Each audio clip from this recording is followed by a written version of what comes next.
प्यारे बच्चों, हिंदी की कक्षा में आपका स्वागत है। आशा है तुम लोग भली प्रकार स्वस्थ एवं प्रसन्न होगे और साथ ही साथ अपना अध्ययन भी कर रहे होगे।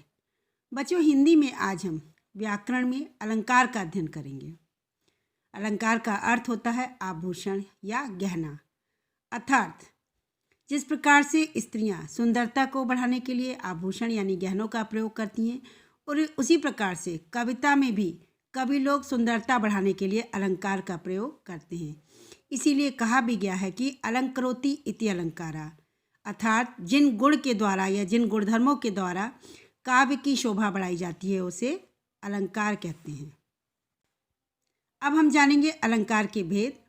काव्य में कभी अलग अलग शब्दों के प्रयोग से सौंदर्य में वृद्धि की जाती है, तो कभी अर्थ में चमत्कार पैदा करके। इस आधार पर अलंकार के दो भेद होते हैं, नंबर 1 शब्दालंकार और नंबर 2 अर्थालंकार। यानी कि अलंकार के दो भेद हैं, शब्दालंकार और अर्थालंकार। बच्चों, आज हम शब्दालंकार का अध्ययन करेंगे।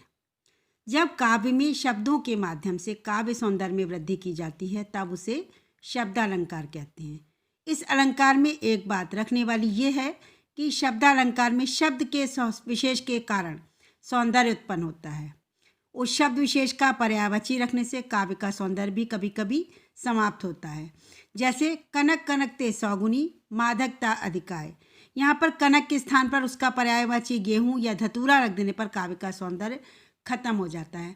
अर्थात जहाँ पर शब्दों के द्वारा काव्य में या कविता में सौंदर्य उत्पन्न किया जाता है उसे हम शब्दालंकार कहते हैं। शब्दालंकार के बच्चों 3 भेद होते हैं। पहला है अनुप्रास अलंकार, दूसरा है यमक अलंकार, तीसरा है श्लेष अलंकार। आज हम शब्दालंकार के इन्हीं 3 भेदों का अध्ययन कर रहे हैं। अनुप्रास अलंकार के बारे में सबसे पहले जानेंगे। अनुप्रास अलंकार। अनुप्रास अलंकार में बच्चों जब काव्य में किसी वर्ण की आवृत्ति एक से अधिक बार होती है, अर्थात कोई वर्ण या अक्षर अर्थात कोई वर्ण एक से अधिक बार आता है तो उसे अनुप्रास अलंकार कहते हैं। जैसे आप उदाहरण के माध्यम से जान सकते हैं, तरनी तनुजा तट तमाल तरवर बहुछाई। यहाँ पर तामड़ की आवृत्ति एक से अधिक बार हुई है, अतः यहाँ पर अनुप्रास अलंकार है। इसी प्रकार अनुप्रास अलंकार के और भी उदाहरण हैं। जैसे रघुपति राघव राजा राम, यहाँ पर रावण की आवृत्ति हुई है। जैसे चारुचंद्र की चंचल किरणें, यहाँ पर चावण की आवृत्ति हुई है। जैसे मुदित महीपति मंदिर आए, यहाँ पर मावण की आवृत्ति हुई है। तो इस प्रकार आपको समझ में आ गया, जिस अलंकार में एक वर्ण की आवृत्ति बार बार होती है उसे हम अनुप्रास अलंकार कहते हैं, या वहाँ पर अनुप्रास अलंकार होता है। बच्चे, दूसरा अलंकार है यमक अलंकार। शब्दालंकार में दूसरा अलंकार कौन सा है? यमक अलंकार। जब काव्य में कोई शब्द एक से अधिक बार आता है और उसके अर्थ अलग अलग होते हैं तो वहाँ पर यमक अलंकार होता है। जैसे 3 बेर खाती थी वे 3 बेर खाती है। यहाँ पे आपने देखा बेर शब्द 2 बार प्रयुक्त हुआ है, तो लेकिन इनके अर्थ अलग अलग है। एक बार बेर का शब्द अर्थ है समय, और दूसरी प्रकार बेर एक फल होता है जो आप खाते हैं।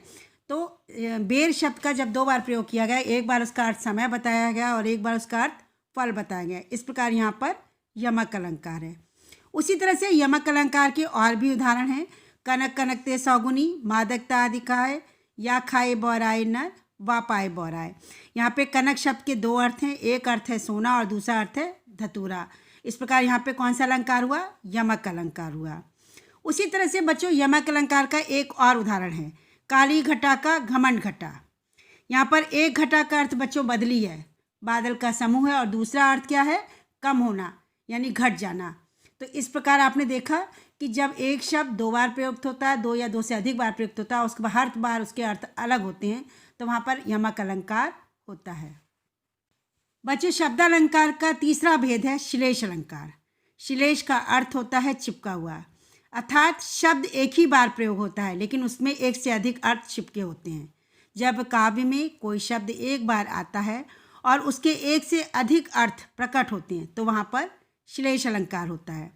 जैसे रहीमन पानी राखिए बिन पानी सब सून, पानी गए न उबरे मोती मानुष चून। यहाँ पे बच्चों दूसरी लाइन जो है इस कविता पंक्ति की दूसरी जो लाइन है, पानी गए न उबरे, यहाँ पानी के 3 अर्थ हैं। एक अर्थ है मोती की चमक के लिए है, दूसरा अर्थ मानुष यानी मनुष्य के सम्मान के लिए, और तीसरा अर्थ चूने की ठंडक के लिए है। तो इस प्रकार यहाँ पे आपने देखा सेकंड लाइन में पानी शब्द एक ही बार प्रयुक्त हुआ है, लेकिन उसके अर्थ एक से अधिक हैं। तो यहाँ पर श्लेष अलंकार है। बच्चों, श्लेष अलंकार के और उदाहरण हैं, जैसे जो रहीम गति दीप की, कुल कपूत की सोए, बारे उजियारो करे, बड़े अंधेरो होए। इस काव्यांश में दीप शब्द के दो अर्थ निकले हैं। एक है दीपक यानी कि दिया, दूसरा है संतान। दीपक के जलने पर और संतान के बढ़ने की समानता को दिखाया गया है। इसी तरह से दूसरा उदाहरण है माया महा ठगनी हम जानी, त्रिगुण फांस कर डोले, बोले मधुर बानी। इस काव्यांश में त्रिगुण शब्द में श्लेष अलंकार है। इसके दो अर्थ हैं। पहला अर्थ है सत रज तम तीनों गुण, और दूसरा अर्थ है 3 धागों वाली रस्सी। इस प्रकार आपको समझ में आ गया होगा कि श्लेष अलंकार में क्या होता है। शब्द एक ही बार प्रयोग होता है, लेकिन उसके अर्थ एक से अधिक निकलते हैं। बच्चों, आज हमने अलंकार में शब्द अलंकार का अध्ययन किया था। अगले पीरियड में हम अर्थालंकार का अध्ययन करेंगे। आपका आज का हिंदी की यह कक्षा यहीं समाप्त होती है। धन्यवाद।